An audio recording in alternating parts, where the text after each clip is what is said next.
Oi pessoal, tudo bem? Vamos continuar lendo O Capitão da Minha Alma, Senhor do Meu Destino, esse livro do Napoleão Hill. Napoleão Hill, então, ele se inspirou no título desse livro, no poema Invictus, do William Ernest Henley. E esse poema, ele termina da seguinte forma: não importa quão estreito o portão, quão carregada de punições a lista, sou senhor do meu destino, sou o capitão da minha alma. E eu acredito que ele se inspirou nisso exatamente porque aqui nesse livro ele está nos mostrando como é que a gente pode ser o dono da nossa própria mente. E aí, ali nos livros anteriores dele, o Pense e Enriqueça e o Mais Esperto que o Diabo, que eu já fiz também aqui, eu deixo a playlist se você quiser ver, ele fala exatamente disso também, de que para que a gente possa estar alcançando sucesso em todos os setores da nossa existência, da nossa vida, a gente tem que ser senhores capitães da nossa alma, senhores e senhoras do nosso destino, mas ele fala de uma forma não exatamente com essas palavras, mas sim ele explica que a nossa realidade começa pelo nosso pensamento. É o que a gente pensa que se atualiza na nossa realidade, porque o pensamento se transforma em sentimento e faz com que a gente vibre, então, em uma determinada frequência. E é essa vibração nessa realidade que é toda a energia, nessa realidade do dual, onde tudo é energia, é que vai nos trazer a resposta do universo, é onde a gente estiver vibrando. Então tudo começa pelo pensamento. E ele, nos livros anteriores, assim como nesse, ele está dizendo que para ser então capitães da nossa alma e senhores e senhoras do nosso destino, nós devemos estar atentos aos nossos pensamentos, que é onde tudo começa.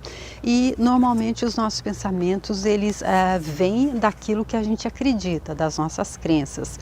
Então ele explica aqui nesse livro que a gente tem que ter a visão criativa, ele traz os conceitos da visão criativa, do pensamento organizado e a atenção controlada. E ele ensina como cultivar essas qualidades e explica a importância delas para a conquista do sucesso, porque se a gente tiver ali então sem prestar atenção naquilo que a gente está, da onde é que estão vindo, da onde é que está se originando os nossos pensamentos, aí a gente vai acabar se deixando levar, se deixando guiar pelos pensamentos negativos. Então esses conceitos que ele traz aqui de como cultivar a atenção controlada, o pensamento organizado e a visão criativa, de acordo com ele, faz com que a gente possa então estar tendo como analisar aquilo que a gente está acreditando. E ele fala que a gente deve tomar muito cuidado com opiniões. E ele disse aqui no vídeo anterior que as opiniões, a gente pode estar sendo influenciado pela herança social ou física do nosso meio. E aqui no último vídeo, ele termina dizendo que com todas as diversas vantagens do nosso sistema, ele falando ali dos Estados Unidos de ensino público, ele deixa de prover aos jovens da América uma clara compreensão do processo de pensamento preciso e ensina a eles muito pouco das influências da herança social ou da mídia que inspira grande parte do pensamento desses jovens. Então ele estava falando ali então como é que essa herança social pode estar nos guiando para ter pensamentos que são nossos ou para estarmos comprando aqueles pacotes que já nos são passados ou pelos nossos mais próximos, também escola, igrejas ou pela mídia em geral. E aí ele continua aqui nesse vídeo, a gente vai ver então o que é que ele fala sobre como adquirimos opiniões pela influência da herança social. E aí então ele diz, grande parte das opiniões e não só desprovida de valor, mas também perigosa quando não se baseia em premissas razoáveis. Vamos dar uma olhada nas fontes de onde se originam muitas delas. Então, ele dizendo que grande parte dessas opiniões que podem estar guiando o nosso pensamento para uma direção que não é aquela que vai nos trazer a abundância, a prosperidade que a gente está buscando encontrar, ela está dizendo que grande parte não só é desprovida de valor, mas também perigosa quando não se baseia em premissas razoáveis. Eu acredito que é quando não se baseia em crenças, não é, que sejam razoáveis, pelo menos. Várias alianças políticas são baseadas em impressões que se tem a partir de associações com parentes e amigos durante a juventude. O falecido Bob Taylor, ex-governador do Tennessee, certa vez demonstrou a um rapaz de maneira dramática a fonte de onde deriva o ponto de vista político dele. Por quê? Perguntou o governador Taylor. Você é um democrata tão convicto? O jovem respondeu com a rapidez de um raio. Sou um democrata porque vivo no Tennessee e meu pai e meu avô eram democratas. Por isso. Bem, riu o governador brincalhão, você não estaria em situação complicada se seu pai e seu avô fossem ladrões de cavalo? Olha aqui que interessante isso, né? Eu acho que isso, se a gente traz também para o tema alguns outros... algumas outras crenças, algumas outras coisas que a gente segue, não é? Por que eu sou isso? Porque meu pai e minha mãe eram. Mas e se seu pai e sua mãe fosse daquele outro que você acha que não é o certo? Hoje você estaria onde? Bem interessante isso aqui, então, né? Como é que esse governador, apenas com uma pergunta, conseguiu fazer, quem sabe, que ele refletisse, não é? Não é certo que uma em cada 1000 pessoas aliadas a um dos 2 grandes partidos políticos deste país possa descrever de maneira inteligente a diferença entre os 2 partidos. Porém, muita gente tem convicções bem fortes de que o partido político a que pertence é o único que merece seu apoio. É aquele falando de partido político, mas a gente pode trazer isso para muitas outras coisas. O time de futebol, a religião, a igreja, a associação, sei lá, tudo, não é? Cabe aqui. Os que podem explicar as diferenças entre esses 2 partidos provavelmente não conseguem dar um motivo satisfatório para a associação deles ao partido escolhido. Nem suspeitam que a aliança deles possa ser resultado das influências a que foram submetidos desde a infância, em vez de raciocínio razoável sobre os méritos relativos dos 2 partidos. Bem explicado. Então, se a pessoa não entende que ela torce para o time A ou B exatamente por causa da influência que ela recebeu enquanto ela era criança, e eu torço por esse time porque o meu pai me ensinou, ele é torcedor desse time. Mas se ele torcesse para o outro, que eu acredito que seja que é meu inimigo, que eu tenho que desprezar os torcedores dele, e se fosse assim? É uma forma bem para então em vez para ter um raciocínio razoável, como ele disse, sobre os méritos relativos dos 2 times, aqui ele falando de partidos. A mesma condição se encontra na religião.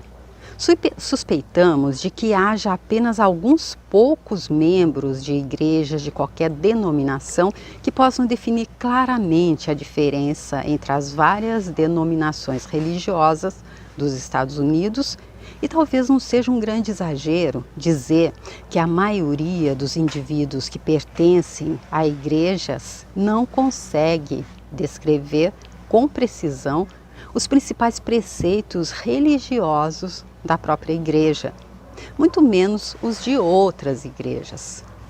Porém, eles têm fortes convicções de que a deles é a preferida, sem se dar conta de que as opiniões deles são resultado de herança social e são o resultado de convicções religiosas cuidadosamente pensadas.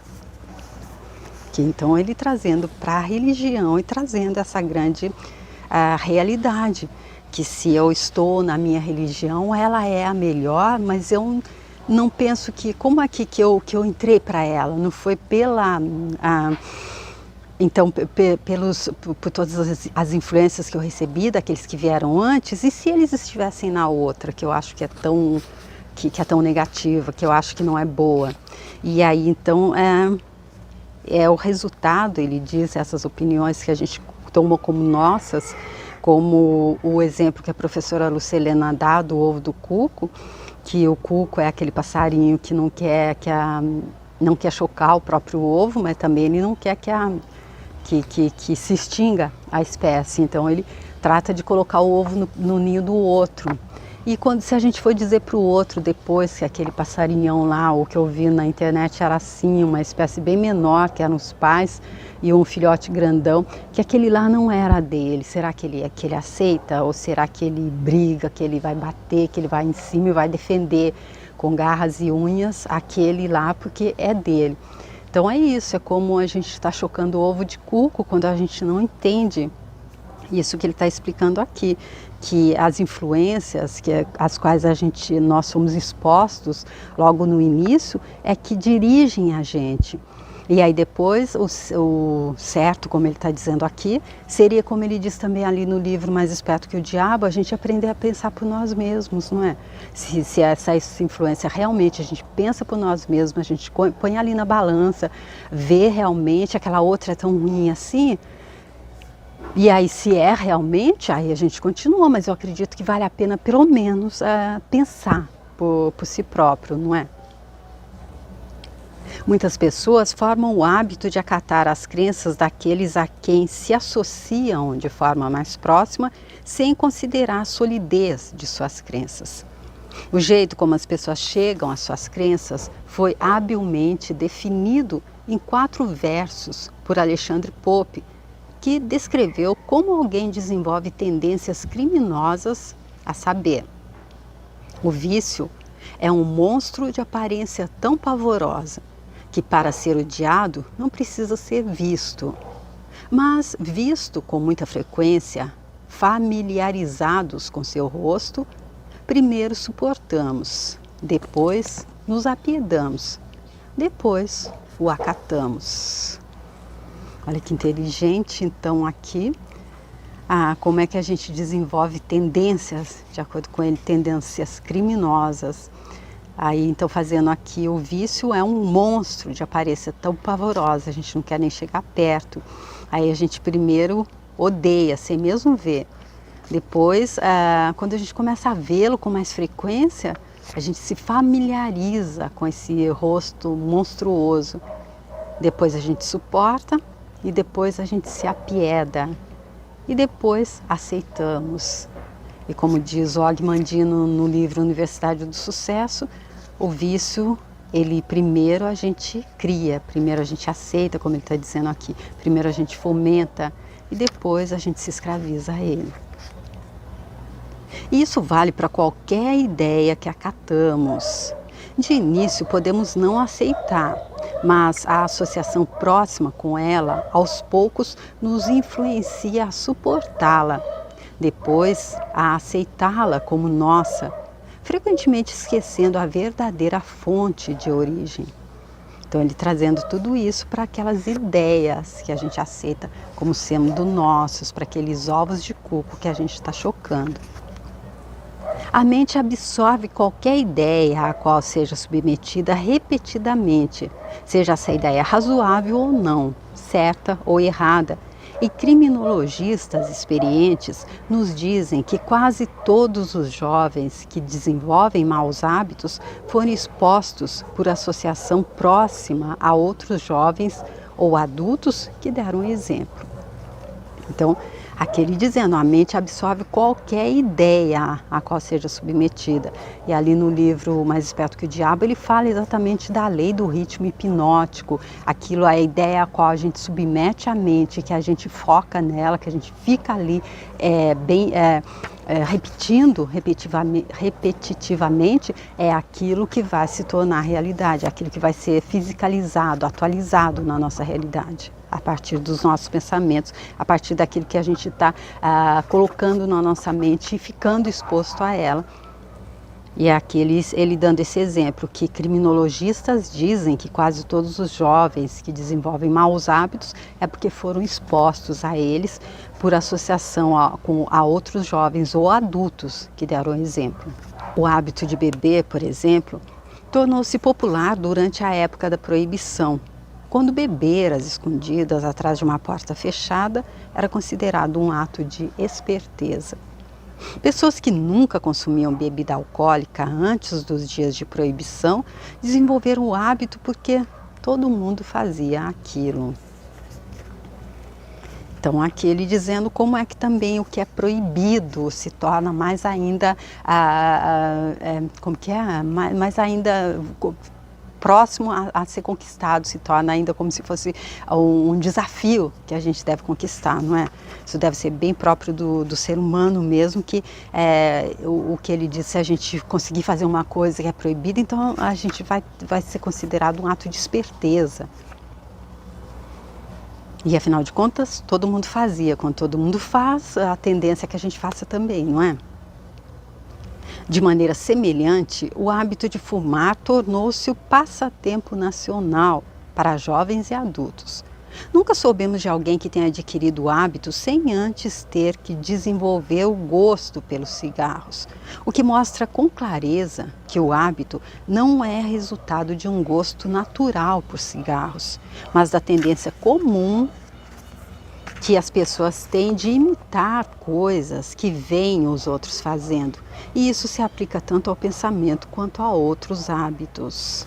E eu já falei em um dos vídeos anteriores, não nessa série, nesse livro, que eu conheço uma pessoa muito próxima que hoje está totalmente dominada, é escravizada pelo vício do cigarro, e ela me disse que no início, para que o corpo dela se acostumasse, aceitasse o cigarro, foi difícil. Ele não queria aceitar, mas desde que ele foi obrigado, ele foi exposto a isso, e ela insistiu, agora ele é escravo, agora ele precisa disso. É muito raro encontrar alguém em qualquer lugar, a qualquer momento, que viva a própria vida, pense os próprios pensamentos, desenvolva os próprios hábitos e tente, mesmo que discretamente, ser quem é. Uau!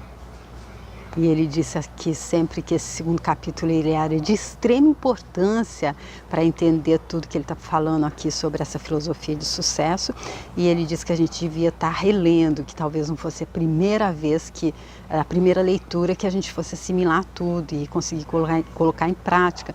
Então, olha o importante que ele está dizendo aqui, que é muito raro encontrar alguém em qualquer lugar, a qualquer momento, que viva a própria vida, pense os próprios pensamentos e desenvolva os próprios hábitos. Dê uma olhada nas pessoas que conhece melhor, estude-as com atenção e convença-se dessa verdade. Muita gente segue, aceita e age a partir de pensamentos de outras pessoas, como os carneiros de um rebanho seguem uns aos outros por caminhos estabelecidos no pasto. Olha só, e eu me lembro também de um exemplo que eu já li, que é como as lagartas de coqueiro. Eu nunca vi, nunca fiz a experiência, porém dizem que se colocar uma logo ligada à outra, bem atrás da outra, uma com a cabeça próxima à cauda da outra e formar um círculo, mesmo que a comida esteja no centro, elas vão morrer de fome porque elas vão continuar uma seguindo a outra, sem nenhuma tomar a iniciativa de sair do círculo para se alimentar. Muito raramente alguém se destaca da multidão, abre o próprio caminho de pensamento, forma os próprios hábitos, constrói os próprios pensamentos e é quem é. Quando você encontrar essa pessoa, atenção, você está diante de um pensador. E o que ele diz ali no livro também, novamente falando do livro Mais Esperto que o Diabo, eu deixo a playlist dele aqui, eu fiz uma série também, se você quiser ver, ele repete inúmeras vezes que para não se alienar, não deixar a mente se alienar ao diabo, que ali explica bem que ele não é uma besta, ele não tem forma, ele é apenas a parte negativa do átomo, a parte negativa da força. Ele então diz ali que o que faz com que a gente aliene a mente a ele é o fato de não pensar por nós mesmos. E aqui ele dizendo que é realmente quase impossível encontrar uma pessoa que pense por ela própria e que quando a gente encontrar essa pessoa, atenção, nós estaremos diante de um pensador. Nos negócios, nas profissões, na arte, na música e nos ofícios, encontramos a maioria das pessoas seguindo aqueles que passaram por ali antes delas, sem fazer a menor tentativa de ser original, pensar por conta própria. A profissão do advogado, por exemplo, é largamente influenciada por precedente. Eles dependem tanto de precedentes que juízes opinam com base no que outro juiz antes deles decidiu. E nessas opiniões estão os méritos de casos julgados. Os médicos são quase tão comandados por precedentes quanto os advogados. Aqui então ele citando especificamente essas duas profissões, advogados e médicos. O homem que diz que metade daquilo em que acreditamos não é verdade, estabeleceu a verdade de forma muito modesta. Ele bem poderia ter aumentado a porcentagem em alguns casos em que poderia ter dito: a maior parte daquilo em que acreditamos é parcialmente inverídica, sem ter estado muito errado. Aqui então ele dizendo que a pessoa que diz que metade do que acreditamos não é verdade, ele estabeleceu uma verdade modesta. Ele diz que é possível que pode se ir além e dizer que a maior parte, não apenas a metade, a maior parte daquilo em que acreditamos é parcialmente inverídica. Olha, para se pensar, né? Para se meditar sobre isso que ele está dizendo. E meditar do jeito que ele disse, não sendo São Tomé, mas não se deixando levar também. Vamos pensar por nós mesmos, buscar entender de acordo com a nossa própria sabedoria. É uma experiência rara encontrar um homem que não cometa o erro de acreditar que tudo que aparece nos jornais é verdade. E tem gente que aceita como verdadeiras histórias publicadas em livros, tomando por base apenas a antiguidade dos livros. Seria difícil encontrar uma pessoa que não tenha uma opinião sobre a teoria da relatividade de Einstein, apesar de a maioria não ser capaz de explicar a teoria, se pedirmos. Aqui então ele trazendo exemplos práticos daquilo que ele está dizendo, comprovando aquilo que ele está dizendo, que as pessoas então vão seguindo a opinião dos outros. Outra fraqueza comum da maioria das pessoas é o hábito frequente da incredulidade. Quando os irmãos Wright anunciaram que tinham construído uma máquina que podia voar e convidaram repórteres de jornais a visitarem o campo de aviação deles para verem com os próprios olhos, os jornalistas reagiram com tamanho ceticismo que se recusaram a ir. A ideia de uma máquina voadora era nova, portanto, ninguém acreditava nela, exceto os dois homens que a haviam criado. Desdém anterior ao exame, como disse um filósofo, é uma falha comum em todo pensamento. Ou seja, se não existe, mesmo que eles estivessem dizendo que eles tinham conseguido construir essa máquina que voaria, por que os jornalistas, por que a imprensa daria crédito se é uma coisa que nunca tinha acontecido antes, não é? Então, desdém anterior ao exame, como disse um filósofo, é uma falha comum em todo pensamento. Quando Marconi anunciou que poderia enviar uma mensagem pelo éter sem usar cabos, os próprios parentes ficaram tão assustados que o levaram para ser examinado por um especialista, convencidos de que ele havia realmente perdido a razão. Ninguém jamais havia mandado uma mensagem desse jeito antes. Portanto, os pseudo-pensadores argumentaram que isso era impossível. Uma experiência semelhante à vivida por todo homem que criou alguma coisa inteiramente nova. Mais um exemplo aqui, então, dele dizendo que o Marconi também passou por essa experiência. As pessoas simplesmente precisam ter precedentes pelos quais governar o pensamento delas. Parece que nunca ocorre a eles examinar os fatos e ter informação em primeira mão. Os que assim agem são os Thomas Edison, Henry Ford, os Alexander Graham Bell, e outras exceções, que são os pioneiros e a guarda avançada do progresso humano, todos pensadores. Ou seja, ele dizendo que a gente então perde tempo de estar usando a nossa imaginação criativa, que, como ele diz, é aquela que faz com que a gente tenha a nossa própria ideia, que a gente invente alguma coisa, exatamente porque a gente não tem precedentes, e normalmente aquilo que não tem precedente é difícil até da gente acreditar que seja possível, ainda mais se a gente conseguir fazer como Thomas Edison ou como Alexandre Graham Bell, que foram e tentaram, de acordo com ele, Thomas Edison mais de 10.000 vezes e insistiram, e agora estão aí com o nome deles gravado para sempre na história e trazendo tanta contribuição para a humanidade, porque eram pensadores, aprenderam a pensar por eles próprios, aprenderam a entender que a opinião do outro e os dogmas e as influências que a gente recebe é só enquanto a gente não tem capacidade para pensar por nós mesmos. Assim que a gente pode pensar, a gente já pode abrir um grande leque de possibilidades de estar alcançando essa vida plena que o Napoleão Hill está trazendo aqui nesse livro, dessa conversa que ele teve com o Andrew Carnegie, que foi quem o incentivou a fazer esse trabalho de pesquisa com pessoas mais bem-sucedidas e pessoas que fracassaram. E ele então pegou essa lição desses 30 anos de trabalho, reduziu as lições a princípios básicos e organizou esses princípios em uma filosofia de realização pessoal que pode ser usada por qualquer um como um guia para criar o próprio sucesso. E Napoleão Hill, que nasceu na pobreza, em uma cabana de um só cômodo nas montanhas do sudoeste da Virgínia, se tornou então esse grande vendedor de best-seller, esse grande conselheiro de presidentes, essa pessoa que também marcou o nome dele para a história. Por quê? Porque ele resolveu que ele nasceu nessa condição, mas que ele iria pensar por ele próprio, ele ia ser dono da própria mente, capitão da alma e senhor do destino dele, e por isso ele pôde ser tão grande assim, pôde trazer essa filosofia do sucesso que está aí à nossa disposição agora. E como nosso objetivo é alcançar o sucesso em todos os setores da nossa vida, é por isso que eu decidi fazer esse livro, especialmente se você não sabe ler, especialmente se você é deficiente visual ou você que não tem tempo, e se você gosta também de ler acompanhado de algumas opiniões como as que eu estou dando. Se você tiver a sua também que for diferente do que eu estou falando, com certeza pode ser.